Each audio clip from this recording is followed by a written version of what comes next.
ప్రజలకిచ్చిన హామీలను నెరవేర్చడం చేతకాక గత ప్రభుత్వంపై నిందలు వేయడమే పనిగా కాంగ్రెస్ ప్రభుత్వం పనిచేస్తుందని బీఆర్ఎస్ పెద్దపల్లి ఎంపీ అభ్యర్థి కొప్పుల ఈశ్వర్ ఆరోపించారు.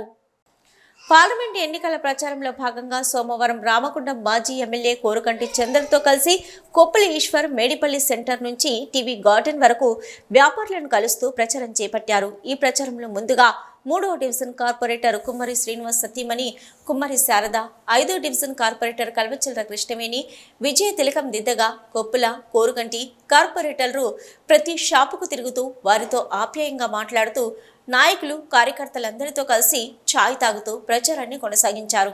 అనంతరం టీవీ గార్డెన్లో జరిగిన రామగుండం నియోజకవర్గ ముఖ్య నాయకుల సన్నాహక సమావేశంలో వారు మాట్లాడుతూ బీఆర్ఎస్ పార్టీ నాయకులు కార్యకర్తలంతా పెద్దపల్లి ఎంపీగా కొప్పుల ఈశ్వర్ను గెలిపించడానికి బాగా శ్రమించాలని, కొప్పుల ఈశ్వర్ గెలుపుతోని మనకు మంచి రోజులు వస్తాయని అన్నారు. రామగుండం ఎమ్మెల్యే రాజ్ ఠాకూర్ ప్రజాపాలనకు బదులు పోలీస్ పాలన చేస్తున్నారని ఆరోపించారు. కొప్పుల ఈశ్వర్ ఎంపీగా గెలవకుండా ప్రతిపక్షాలు సోషల్ మీడియా వేదికగా అసత్య ప్రచారాలు చేస్తున్నారని, వాటన్నింటినీ అదే సోషల్ మీడియా వేదికగా మనమంతా తిప్పికొట్టాలని మాజీ ఎమ్మెల్యే పిలుపునిచ్చారు. కాంగ్రెస్ ప్రభుత్వం ఇచ్చిన హామీలను నెరవేర్చడంలో విఫలమైందని, ఈ విషయాలను ప్రజలకు వివరిస్తూ బీఆర్ఎస్ పాలనలో ప్రజలు పొందిన సంక్షేమ పథకాలను వివరిస్తూ గల్లీ గల్లీలో ప్రచారం ముమ్మరం చేయాలని కోరారు.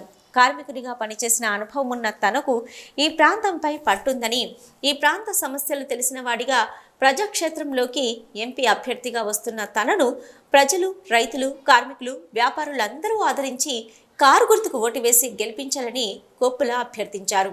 కాంగ్రెస్ ప్రభుత్వం కేసీఆర్ ప్రభుత్వంలో చేసిన ప్రతి మంచి పనిని చెడుగా చూపే ప్రయత్నం చేస్తుందని, కాళేశ్వరం నిర్మాణం చేపట్టి లక్షల ఎకరాలకు నీరందించడం, మిషన్ భగీరథ ద్వారా ప్రతి ఇంటికి మంచినీరు అందించడం లాంటి వాటిని కూడా పనిచేతగాని ప్రభుత్వం విమర్శిస్తుందని మండిపడ్డారు.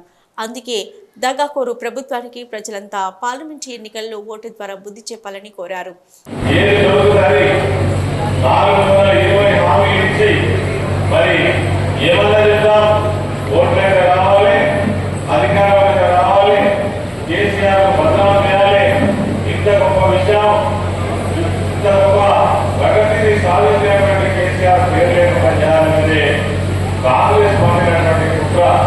అందులో భాగంగానే ఈ హామీ.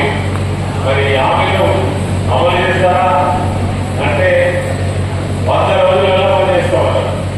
100 రోజులు అయిపోయింది, 4 నెలలు గడుస్తుంటే 5 నెలలు రాని వచ్చిన మరి 5 నెలల్లో ఏ ఒక్క స్కీమ్ కూడా సంపూర్ణంగా వాళ్ళు దాని ఒక క్లారిటీ ఇచ్చినటువంటి పరిస్థితి లేదు. మేము అన్ని కూడా పూర్తి చేసాం, ఇంకొక రుణమాఫీ చేస్తే మొత్తం అయిపోయాయని చెప్తున్నారు. ఇలాంటివన్నీ అమలు అయినట్టేనా? ఇక్కడ మా మహిళా సోదరులు కూర్చున్నారు. మీకు గృహలక్ష్మి పేరిట 2,500 రూపాయలు ప్రతి నెల 1వ తారీఖు రేషన్ కార్డు ఉన్నటువంటి ప్రతి మహిళకి ఇస్తామని అంటే అయితే 200 కరెంట్ ఫ్రీ అంటే ఆశపడతారు ఎవరైనా.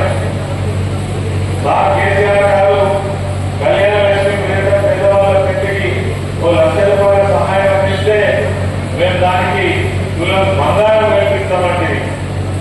500 గ్యాస్ సిలిండర్ అంటే అలాగే మా మనలు గ్యాస్ సిలిండర్ 933 రూపాయలు కట్టి సిలిండర్ తెచ్చుకున్నారు. మరి ఆ పైసలు మీ అకౌంట్లో పడతాయి పోతాయని చెప్పింది.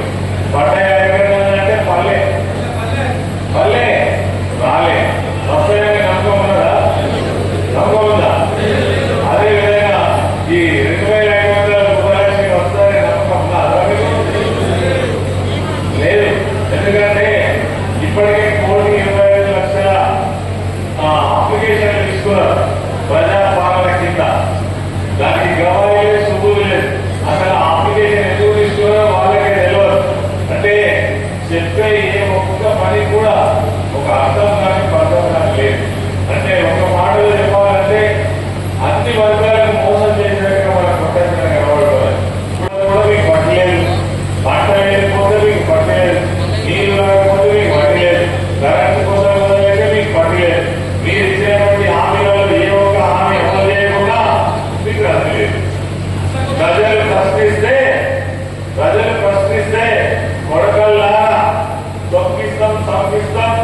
పేగులు పెడలేసుకుంటాం, మానవ భావం అవుతాం, సిద్ధంగా కొట్టేస్తాం, లేదంటే చక్కగా కట్టేస్తామని ముఖ్యమంత్రి స్వయంగా మాట్లాడుతున్నారు. లక్షాంతర పదాలు తీసుకున్న ప్రతి ఒక్కరు కూడా కోరుకుంటూ ఉన్నారు. ఈ 70,000 మంది రామగుండ నియోజకవర్గంలో ఉన్నటువంటి లబ్ధిదారుల కుటుంబాలే ఉన్నాయి. వాళ్ళందరూ కూడా ఇలా ఆవేదన పడుతున్నారు, రైతులందరూ కూడా బాధపడుతున్నారు.